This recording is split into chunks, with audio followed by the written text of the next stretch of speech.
Hello and welcome to Government with Dr. Turner.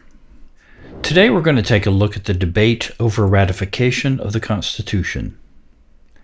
Delegates to the Constitutional Convention had supposedly met simply to modify the Articles of Confederation, but the Articles were thrown out early in the process and an entirely new Constitution had been created.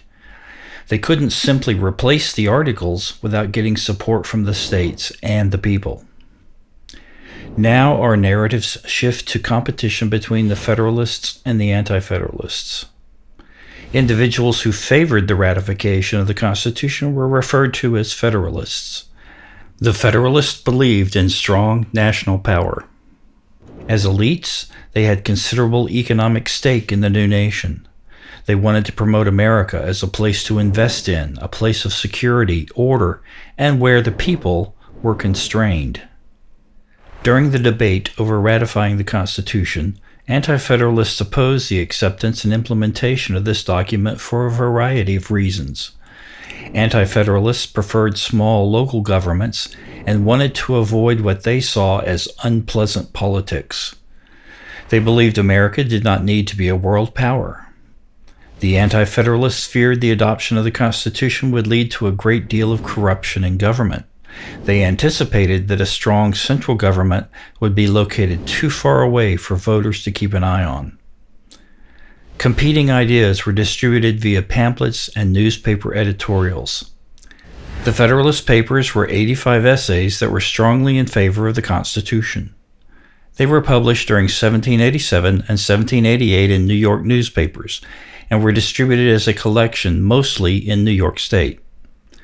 The significance of the Federalist Papers is that without them, New York might not have ratified the Constitution. As one of the large states, New York's support was crucial.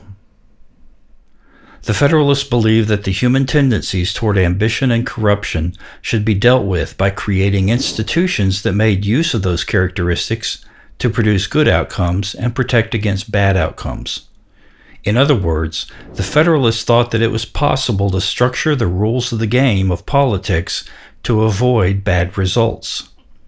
In Federalist number 51, James Madison recommended separation of powers among the branches of federal government to ensure that ambition be made to counteract ambition. Madison also wrote that the greatest danger to a republic would come from factions. Factions are groups of people motivated by a common interest, but one that is different from the country as a whole. According to Madison, the effects of factions are best managed by a large republic. He thought it would be difficult for people with common interests to find each other.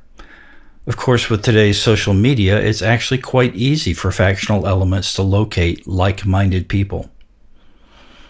The small states were generally first to ratify the Constitution.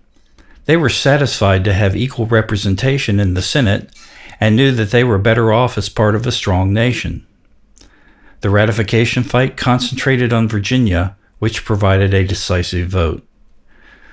A major reason why it was easier to ratify the Constitution than it was the Articles of Confederation is that only 3/4 of the states had to approve of the Constitution before it went into effect. Under the old rules of the Articles, unanimous consent was required.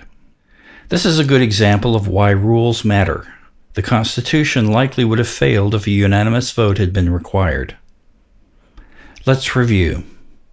Individuals who favored the ratification of the Constitution were referred to as Federalists. Anti-Federalists opposed the acceptance and implementation of this document for a variety of reasons. The Federalists believed that the human tendencies toward ambition and corruption could be dealt with by creating institutions that made use of those characteristics to produce good outcomes and protect against bad outcomes. James Madison believed the greatest danger to a republic would come from factions.